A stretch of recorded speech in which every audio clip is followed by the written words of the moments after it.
किती विचारांनी गुरफटलेला असेल तो, जो एकटा कमवतोय, गावापासून कुटुंबांपासून बाहेर शहरी राहतोय.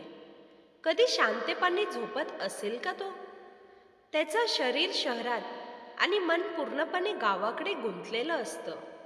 कधी विचारलंय का त्याला, काय खातोस, कुठे राहतोस? हजारोंच्या गर्दीत राहूनही एकटा पडलेला तो, मनमुराद बोलण्यासाठी, खळखळून हसण्यासाठी, शांतपणे रडण्यासाठी. हक्काचा एकही खांदा नाहीये त्याच्याकडे, तरीही पाठीचा कणा नेहमी ताट कसा त्याचा. आणि का? कधी विचारलंय का त्याला? आपल्या सुखासाठी फरफट करून घेतोय तिकडे तो, स्वतःचे आयुष्य मनसोक्त जगण्याच्या काळात जबाबदारीच्या ओझ्याखाली भरडत चाललाय तो.